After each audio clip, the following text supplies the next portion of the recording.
नमस्कार सभी को। तो पिछली क्लास में हमने कर लिया था कि स्पेस लैटिस क्या होता है, यूनिट सेल क्या होता है और हम यूनिट सेल का स्ट्रक्चर कैसे बनाते हैं। तो यूनिट सेल का जो स्ट्रक्चर है वो एक बार बना के देख लेना। इसका आगे यूज होएगा, इसमें हम बाद में बताएंगे कि इसके अंदर टेट्राहेड्रल वॉइड्स कैसे बनते हैं और ऑक्टाहेड्रल वॉइड्स इस क्यूब के अंदर कैसे बनते हैं वो हम दिखाएंगे, उसकी लोकेशन को शो करेंगे। इसलिए यूनिट सेल का जो स्ट्रक्चर बनाया था उसे एक दो बार करके देख लेना। तो अब हम बात करते हैं कि स्पेस लैटिस के टाइप कितनी होती हैं। तो ये दो टाइप के होते हैं, एक होता है सिंपल, दूसरा होता है, सिंपल को हम प्रिमिटिव भी कहते हैं, दूसरा है इसमें non primitive. Non primitive unit cell. तो नॉन प्रिमिटिव में कौन कौन से होते हैं? Face centre unit cell, end centre, body centre और एज सेंटर आती हैं। तो पहले बात करते हैं कि सिंपल यूनिट सेल कौन से होती हैं। सिंपल यूनिट सेल होती हैं जिसके अंदर जो कॉन्स्टिट्यूएंट्स पार्टिकल्स प्रेजेंट होता है वो केवल कॉर्नर पे प्रेजेंट हो, उसे हम बोलते हैं सिंपल यूनिट सेल। जैसे यहाँ पे हमने लिया यूनिट सेल, तो पार्टिकल्स केवल कॉर्नर पे प्रेजेंट होंगे। यहाँ यहाँ पार्टिकल्स प्रेजेंट है कॉर्नर पे, corner of the unit cell.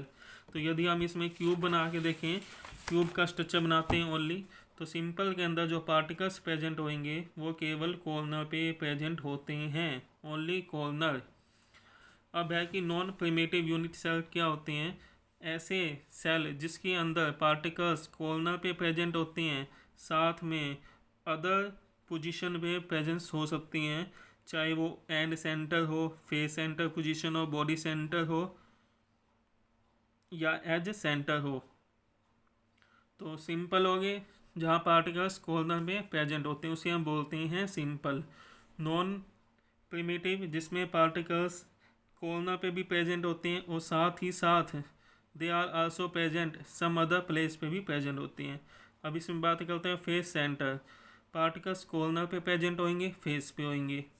End centre particles corner पे प्रेजेंट होती हैं as well as opposite end. Body centre पे पार्टिकल्स कॉर्नर पे प्रेजेंट होते हैं और बॉडी सेंटर पे प्रेजेंट होती हैं। तो अब हम देखते हैं कैसे प्रेजेंट होती हैं। तो फेस सेंटर पे अब हमने एक ले लिया क्यूब।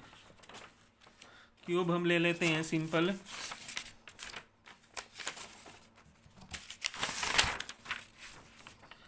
मान लिया हमने यहाँ पे ले लिया क्यूब।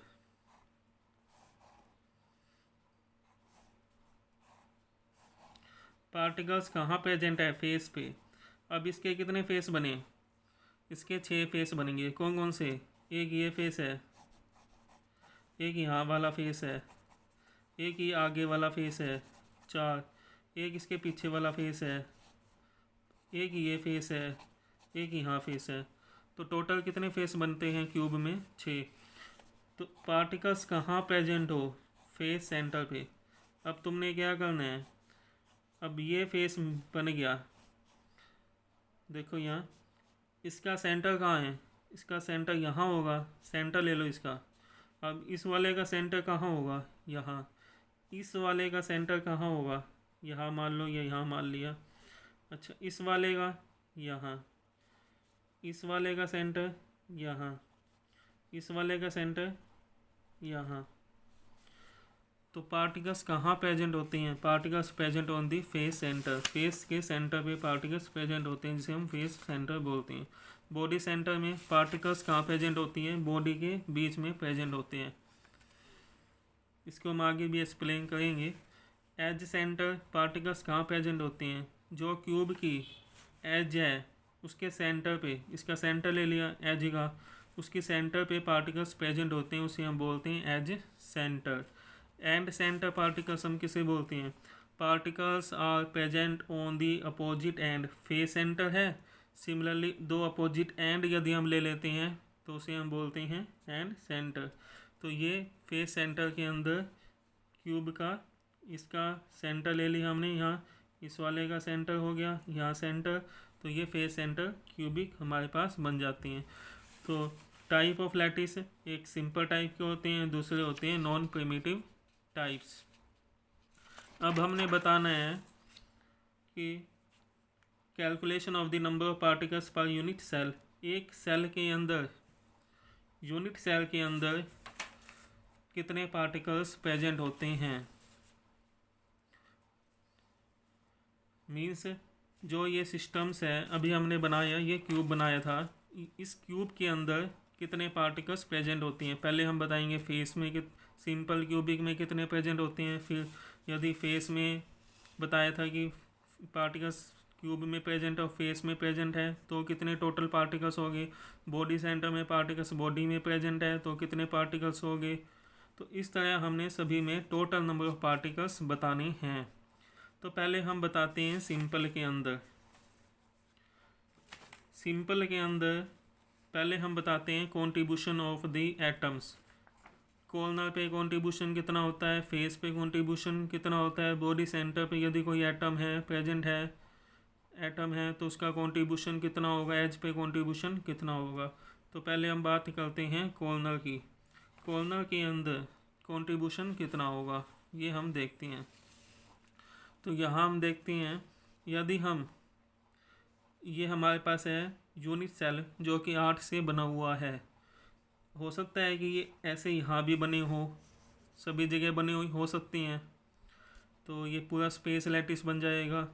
यदि पार्टिकल्स यहाँ प्रेजेंट है कॉर्नर पे, ये क्यूब है, इसका कॉर्नर यहाँ, पार्टिकल्स यहाँ प्रेजेंट है तो ये कितने से शेयर होता है ये हमने बताना है।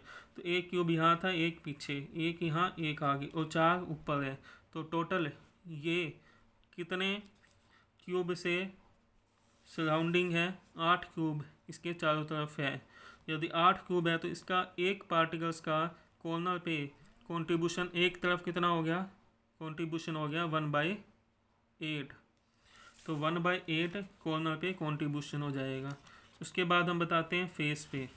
ये हमारा दिया हुआ है, यदि यहाँ ये फेस है, ये फेस हो गया इसका फेस, तो एक क्यूब यहाँ है, एक इसके यहाँ, केवल एक ही है। ये दूसरे वाले का फेस है, इस वाले का फेस केवल इतना ही है, यहाँ से ये फेस हो गया। तो यहाँ पार्टिकल्स कोई प्रेजेंट है तो एक तो यहाँ होगा, हाफ यहाँ पोर्शन होएगा, हाफ इसके यहाँ पोर्शन होएगा। तो कंट्रीब्यूशन यहाँ कितना हो गया 1/2। अब पार्टिकल्स कहाँ प्रेजेंट है, क्यूब के सेंटर में प्रेजेंट है। तो यदि हम लेते हैं ये क्यूब ले लिया हमने, यदि पार्टिकल सेंटर पे प्रेजेंट है, particles are present in the centre, तो सेंटर पे कंट्रीब्यूशन कितना होगा 1। एक ही पार्टिकल्स पूरा जो इसे सभी को टच कर रहे हैं आपस में, तो ऐसा पार्टिकल्स कितना आ सकता है इसके अंदर, एक पार्टिकल्स ऐसा आ सकता है। अब तुम ये भी कह सकते हो कि यहाँ पे तो हमने पार्टिकल्स छोटे छोटे ले रहे हैं, ये बड़े ले रहे हैं। वास्तव में यहाँ जो पार्टिकल है वो आपस में टच कर रही हैं आपस में, लेकिन हम क्लैरिटी शो करने के लिए, दिखाने के लिए अभी केवल डॉट ही दिखा रहे हैं। अदरवाइज जो पार्टिकल होता है वो पूरा सर्कल फॉर्म में यहाँ प्रेजेंट है, यहाँ प्रेजेंट है, तो यहाँ पार्टिकल प्रेजेंट है, तो ये पार्टिकल आपस में एक दूसरे को टच करते हैं। ऐसे ही बॉडी में एक पार्टिकल्स प्रेजेंट होता है। इसे छोड़ते हैं, पहले हम ये देखते हैं कि बॉडी में जो पार्टिकल्स होएगा उसका कंट्रीब्यूशन कितना होएगा 1। ऐसे ही एज पे यदि कंट्रीब्यूशन होता है, अब हम ले लेते हैं इसकी एक एज, यहाँ ले ली हमने एज, तो एक यहाँ है, एक यहाँ हो गया क्यूब, एक इसके नीचे हो गया, एक इस साइड में हो गया। तो टोटल क्यूब्स यहाँ कितने हो गए जो इस एज के साथ में कांटेक्ट में है 4। तो कंट्रीब्यूशन कितना होगा एक का, एक साइड से कितना कंट्रीब्यूशन हो रहा है, एक क्यूब का 1/4 कंट्रीब्यूशन हो रहा है। तो अब हम, ये था कंट्रीब्यूशन। अब हम बताते हैं, कैलकुलेशन करनी है अब हमने कि calculation of the total numbers of atoms present in the unit cell. ये जो यूनिट सेल होते हैं उसमें कंट्रीब्यूशन कितने होते हैं। यहाँ हमने जो स्ट्रक्चर बनाए उसमें हमने कॉर्नर्स शो किए हुए हैं। कॉर्नर्स टोटल कितने होते हैं 8 कॉर्नर्स होते हैं। और एज कितनी होती है साइड्स, टोटल साइड्स हमने बताई हुई है इसकी 12 साइड्स होती हैं। और कॉर्नर कितने होते हैं 8 इसके कॉर्नर होती हैं। अब हम बता रहे हैं इसके अंदर calculate the number of atoms present in the unit cell में टोटल नंबर ऑफ एटम्स कितने प्रेजेंट होंगे। पहले हम बात करते हैं सिंपल में। एटम्स कहाँ प्रेजेंट होते हैं, only eight the corner. Contribution कितना होता है 1/8। कॉर्नर कितने होते हैं 8, तो मल्टीप्लाई सॉल्व कर दिया तो एटम्स कितने हो गए सिंपल में 1। सिंपल में एटम कितने हो गए 1। अब हम बात करते हैं बॉडी सेंटर में। बॉडी सेंटर में कॉर्नर पे कॉन्ट्रीब्यूशन कितना होता है 1/8 इंटू में 8। तो एक जो पार्टिकल होता है बॉडी सेंटर पे, एक पार्टिकल्स का पूरा कंट्रीब्यूशन होता है जो कि सेंटर पे होता है। तो टोटल कितने हो गए 2। ऐसे ही फेस सेंटर पे कॉर्नर पे हो गया 1 जो हमने ऊपर किया था। फेस पे कंट्रीब्यूशन, फेस कितने होते हैं, फेस होते हैं 6। ये फेस है 1 2 3 4 5 6 इसमें फेस हैं। तो कंट्रीब्यूशन फेस 6 होते हैं, हाफ कंट्रीब्यूशन टोटल कितने आ गए 4। ऐसे ही एंड में corner 1, end of the face, end of the face पे कितने पार्टिकल होंगे फेस के एंड पे। तो एंड में 2 ही फेस लेने होते हैं, कोई भी हम अपोजिट फेस लेते हैं 2 फेस। कंट्रीब्यूशन होता है 1/2। सोल्व कर दिया 2। एज पे कंट्रीब्यूशन कितना हो गया कॉर्नर पे 1। टोटल एज कितनी होती हैं 12 एज होती है। कंट्रीब्यूशन होता है 1/4 जो हमने पहले बता दिया। सोल्व कर दिया टोटल आ गया 4। तो अब हम इसमें याद कैसे करें कि सिंपल में होता है 1, बॉडी सेंटर में 2, बी सेकंड पोजीशन पे आ गया, बॉडी सेंटर 2। फेस सेंटर में कितने होते हैं कंट्रीब्यूशन टोटल 4। फेस से 4, टोटल हो गया 4। एंड और एज ये याद करने होंगे। एंड में 2 ही होते हैं, एज में कंट्रीब्यूशन कितना होता है 4, इसमें कंट्रीब्यूशन होता है। अब हम बात करते हैं कि इसी के ऊपर न्यूमेरिकल पूछे जाते हैं। न्यूमेरिकल में ऐसा कहा जाता है कोई भी हमें क्रिस्टल दे दिया, मान लिया ये हमें क्रिस्टल दे दिया, तो ये बोला जाता है कि positive ions present at the corner, positive corners पे प्रेजेंट है, या मान लिया नेगेटिव कॉर्नर्स पे प्रेजेंट है। एंड तो मान लिया नेगेटिव कॉर्नर्स पे प्रेजेंट है तो पॉजिटिव कहाँ प्रेजेंट है एट दी अदर पोजीशन। मान लिया इसमें हमें दे दिया बॉडी सेंटर, तो बॉडी सेंटर पे एटम कितना होगा 1, और कॉर्नर पे जो एटम कंट्रीब्यूशन करते हैं वो कितने होंगे 1। तो इस वे में हमने लेना है। यदि हम बात करें फेस में, एक कह दिए कि अनाइंस प्रेजेंट है कॉर्नर पे और कटाइंस प्रेजेंट है फेस ऑफ द क्यूब के फेस पे प्रेजेंट है। तो टोटल कंट्रीब्यूशन एटम का कितना होगा 3 होएगा। तब हम 4 नहीं लिखेंगे, न्यूमेरिकल के लिए हमने ध्यान देना है। तो हम यदि दोनों को अलग अलग पूछता है कटाइन और अनाइन का, तो कटाइन जैसे हमने कहा 1 होएंगे, तो अनाइन 1 होएंगे, तो कटाइन कितने हो जाएंगे 3, कटाइन 3 होएंगे। तो 1 और 3 टोटल 4 होएंगे, कटाइन अनाइन टोटल 4 होएंगे। लेकिन अलग अलग हमने जैसे हमें क्वेश्चन दिया होगा वैसे ही हमने बतानी है। तो चलिए साथ ही साथ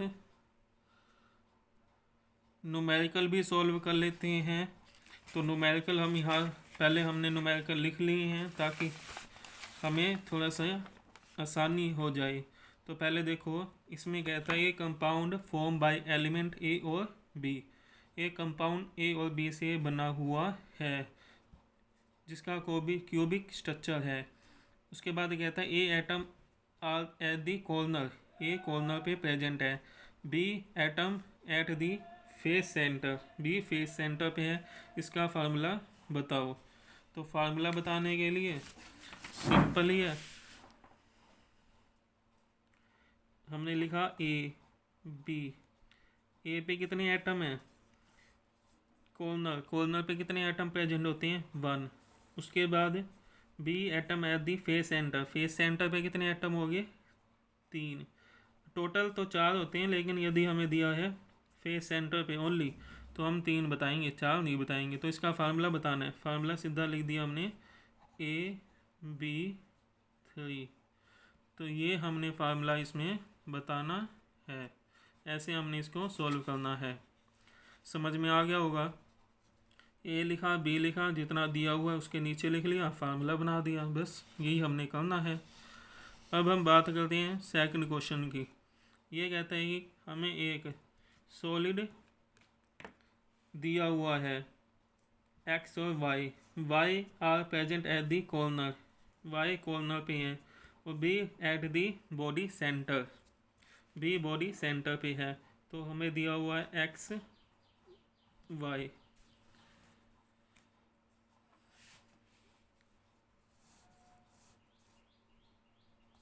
एटम वाई कहाँ है? कॉर्नर पे, कॉर्नर पे कॉन्ट्रीब्यूशन होता है 1, बॉडी सेंटर पे कॉन्ट्रीब्यूशन होता है 1। तो फार्मूला क्या होगा इससे? फार्मूला बनेगा एक्स वाई, और कोऑर्डिनेशन नंबर बताना है। तो ये जो हमें बना है, ये हमें बना है बॉडी सेंटर क्यूबिक।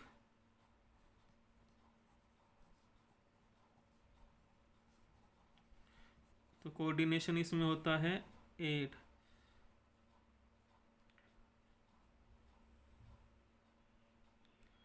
दोनों का कोऑर्डिनेशन नंबर 8 होएगा। 8 एटम्स कॉर्नर पे प्रेजेंट होते हैं। जो बॉडी सेंटर पे जो एटम है वो कितने एटम्स को टच करता है? 8 एटम को टच करता है। सभी से, जितने भी एटम हैं सभी से ये टच करता है। तो पहले हम देखते हैं कोऑर्डिनेशन नंबर क्या होता है, उसको हम दोबारा से भी बताएंगे। कोऑर्डिनेशन नंबर को, एटम कितनों के साथ में टच होता है उसे हम कोऑर्डिनेशन नंबर बोलते हैं। तो ये एटम कितने इसके साथ, बॉडी सेंटर पे जो एटम प्रेजेंट है यहाँ से भी टच होएगा, यहाँ से भी, सभी से टच होएगा। तो ये कितने से टच हो रहा है? 8 से। इसका कोऑर्डिनेशन नंबर कितना आ गया? 8। और कॉर्नर वाले का कोऑर्डिनेशन नंबर कितना होता है?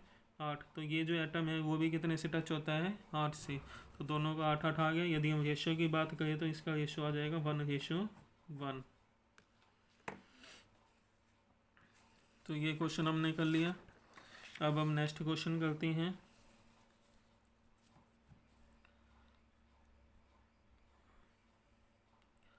Calculate the approximate number of unit cell present in 1 gram of gold given that gold crystallize in the FCC lattice.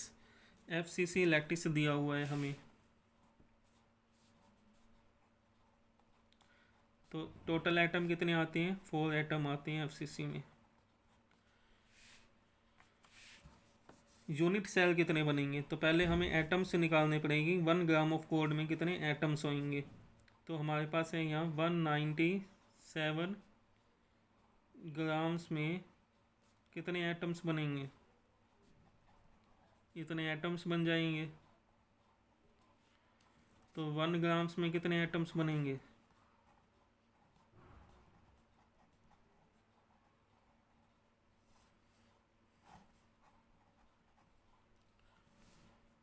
इतने। तो ये हमारे पास हो गया एटम। अब हमने बताने यूनिट सेल कितने बनेंगे। अब बताओ, 4 एटम से एक यूनिट सेल बनता है। एक यूनिट सेल बनता है। तो 4 एटम से एक बन रहा है, तो यूनिट सेल क्या हो रही हैं? यूनिट सेल के नंबर कम हो रही हैं। 4 एटम से एक यूनिट सेल बनता है तो यूनिट सेल क्या बनेंगे? कम बनेंगे। तो सेम ऐसे ही इतने एटम से, यह जो हमारे पास लिखा, इतने एटम से कितने यूनिट सेल बनेंगे? तो उसके लिए हमको क्या करना पड़ेगा? यदि हमें कम चीज़ निकालनी है तो हमें डिवाइड करना होता है, इसलिए हम यहाँ पे डिवाइड करेंगे 4 से। तो 4 से हमने डिवाइड कर दिया। अब हमारे पास ये क्या बन जाएगा? इतने यूनिट सेल बन जाएंगे। तो अब हम इसको सॉल्व कर सकते हैं, तो हमारे पास आंसर आ जाएगा। उसके बाद हम बात करते हैं क्वेश्चन कि ये क्वेश्चन तुमने अपने आप करना है। क्वेश्चन बता देते हैं। 3 एलिमेंट है PQR क्यूबिक में। P एटम कॉर्नर पे प्रेजेंट है, Q एटम्स क्यूब के सेंटर पे प्रेजेंट है, और आर एटम फेस पे प्रेजेंट है। फार्मूला बताना है, तो पहले फार्मूला लिख दो। पी में कितने हैं, क्यू में कितने हैं, आर में कितने हैं, तो फार्मूला बना के आंसर लिख दिया।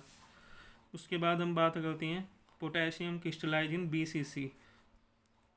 Calculate the approximate number of unit cell in 2 gram of potassium. तो पहले 39 ग्राम में कितने एटम होते हैं, BCC में कितने एटम बनेंगे, बॉडी सेंटर क्यूबिक में टोटल कितने एटम होते हैं, 2 एटम से 2 एटम से यूनिट सेल कितने बनेंगे, 1 यूनिट सेल बनेंगे। तो पहले हमने क्या बताने हैं, 2 ग्राम्स में कितने एटम्स होंगे वो निकाल लो। उसके बाद 2 एटम से कितने यूनिट सेल बनते हैं, 1।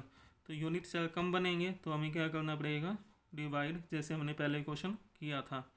तो इसमें से क्वेश्चन पेपर में आता है, तो ये चीज़ें ध्यान रखने की हैं। Thanks for watching.